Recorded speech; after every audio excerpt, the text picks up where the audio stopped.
हम लोग प्रश्नावली 802 में अभी तक आप लोग जो प्रश्न पूछे हैं उसमें पहला का तीसरा नंबर, चौथा नंबर, पांचवा नंबर, फिर दूसरा का पहला नंबर और तीसरा नंबर क्वेश्चन बता चुके हैं। क्या किसी और प्रश्न में दिक्कत है? और चौथा का पहला और दूसरा बताए थे कि नहीं? पहला और दूसरा बताए थे। तो कोई और प्रश्न पूछना चाहते हैं आप लोग? क्या पहला नंबर क्वेश्चन में कोई दिक्कत अब नहीं रहा? क्लियर हो गया सारा क्वेश्चन? दूसरे नंबर क्वेश्चन में क्या कोई प्रश्न है? दूसरे में कोई प्रश्न नहीं है। और तीसरा बना लिए आप लोग, दिया है tan a प्लस b बराबर √3 और tan a माइनस b बराबर 1/√3। तो यहाँ से दो समीकरण तैयार हुआ होगा, एक a प्लस b बराबर 60 डिग्री और एक a माइनस b बराबर 30 डिग्री। सॉल्व कर लिए इसको आप लोग, कोई दिक्कत नहीं इसमें। चलिए, और चौथा नंबर क्वेश्चन में दो ठो बताए थे, पहला और दूसरा। क्या और बताएं उसमें? कौन और भी बताएं? तीसरा बताएं उसको। देखिए, तीसरा जो है, थीटा में वृद्धि होने के साथ कॉस थीटा के मान में भी वृद्धि होती है, यही प्रश्न है। तो आपको बता चुके हैं, हम लोग पढ़े हुए थे कि थीटा के मान में वृद्धि होने के साथ, अर्थात कोण ए या थीटा कहिए उसी को, कोण ए के मान में वृद्धि होने के साथ सी से शुरू होने वाले त्रिकोणमितीय अनुपातों के मान में क्या होता है? कमी हो जाती है। अगर कोण जैसे जैसे बढ़ाते हैं उसका मान उतना छोटा होता चला जाता है। बताए थे आप लोग? नहीं। तो सी से कौन कौन शुरू होता है? कॉस, कॉसेक और कॉट। कॉस, कॉसेक और कॉट। यानी जैसे जैसे कोण का मान इनमें बढ़ाएंगे इनका वैल्यू कम होता चला जाता है। ठीक है ना? बताए हुए थे आप लोग को। और इसमें दूसरा नंबर क्वेश्चन कल आप लोगों को बताए थे कि थीटा के मान में वृद्धि होने के साथ साइन थीटा के मान में क्या वृद्धि होती है? तो हाँ, क्यों? तो सी के अतिरिक्त आने से शुरू हो रहा है। तो इसके बारे में तो लिखवाए थे आप लोग को, बस वैसे ही इसमें भी आप लोगों को लिख देना है। क्या अब बन जाएगा ना? चलिए, चौथा है इसका कि थीटा के सभी मानों पर साइन थीटा बराबर कॉस थीटा। क्या थीटा के सभी मानों के लिए साइन थीटा कॉस थीटा बराबर ही होते हैं? नहीं होते, असत्य है ना? मात्र एक जगह बराबर होता है। कहाँ? क्या? 45 डिग्री पर। ठीक है, कॉस 45 का मान और साइन 45 का मान दोनों 1/√2 होता है। अन्य मानों के लिए यह बात सही नहीं, असत्य है। तो क्या लिखेंगे? चौथा नंबर क्वेश्चन में लिखेंगे असत्य है। असत्य है, कारण क्या देंगे? बोलिए, कारण क्या लिखा जाए?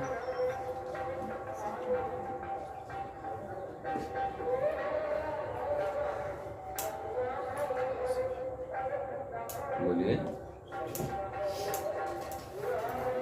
आप लिख सकते हैं कि साइन 0 डिग्री बराबर 0 और कॉस 0 डिग्री बराबर 1। ठीक है? अर्थात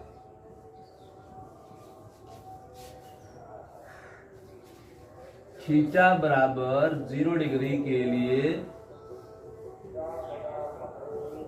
थीटा बराबर 0 डिग्री के लिए साइन थीटा और कॉस थीटा का मान बराबर नहीं है।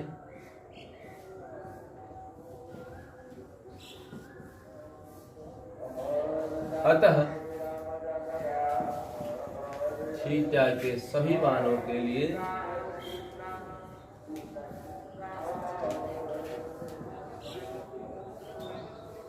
साइन थीटा साइन थीटा बराबर नहीं होता है कॉस थीटा। ठीक है ना? ओके, इस प्रकार से आप चौथा का चौथा क्लियर हो जाएगा। चलिए लिख सकते हैं आप लोग। देखिए यहां पे हमसे पूछा गया था कि थीटा के सभी मानों के लिए कहीं साइन थीटा और कॉस थीटा बराबर होते हैं कि नहीं।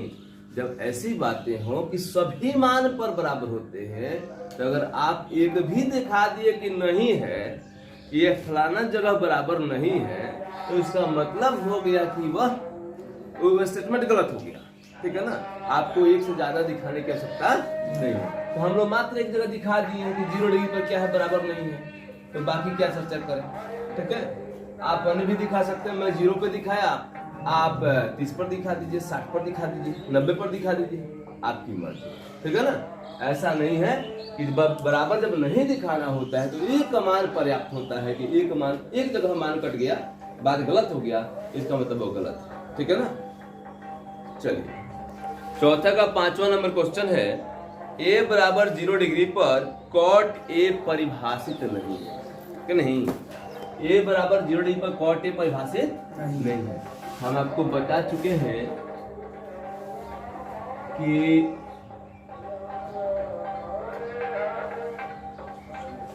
a b c यह एक समकोण त्रिभुज है। अगर कोण a को हमें 0 करना है, ठीक है ना, कोण ए को क्या करना हो, 0 करना हो, तो हमें इस कोण को छोटा करना पड़ेगा।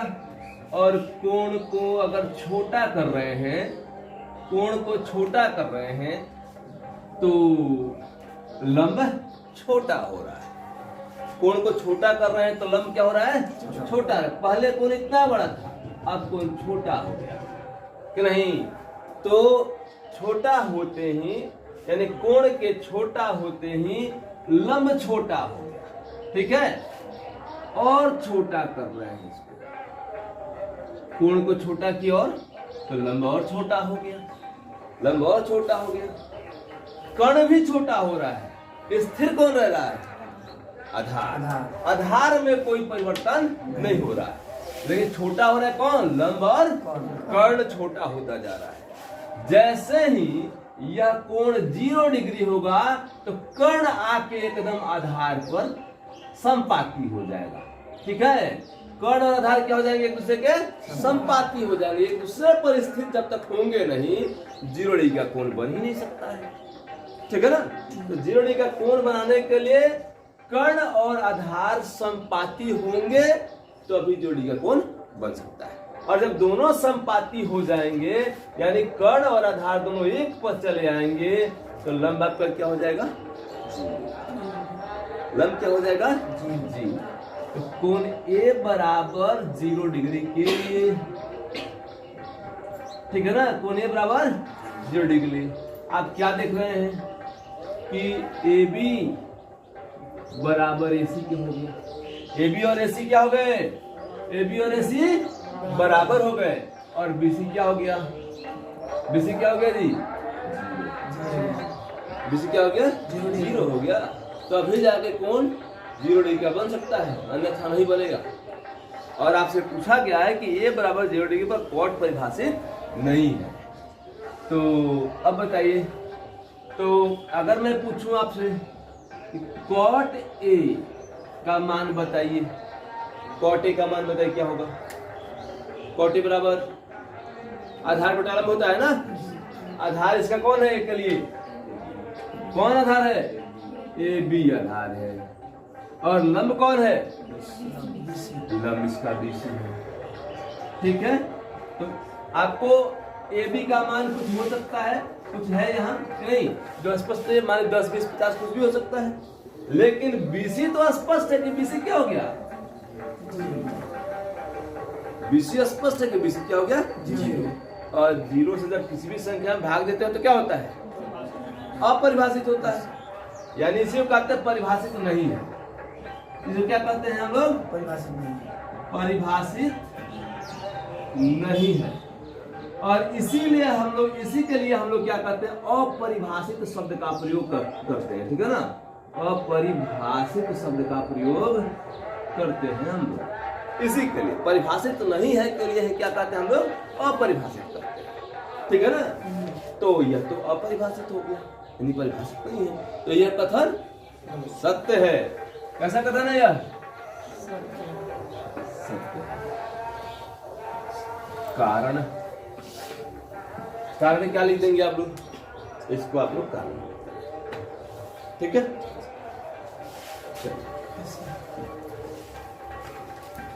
अतः ए बराबर 0 डिग्री के लिए, ए बराबर 0 डिग्री के लिए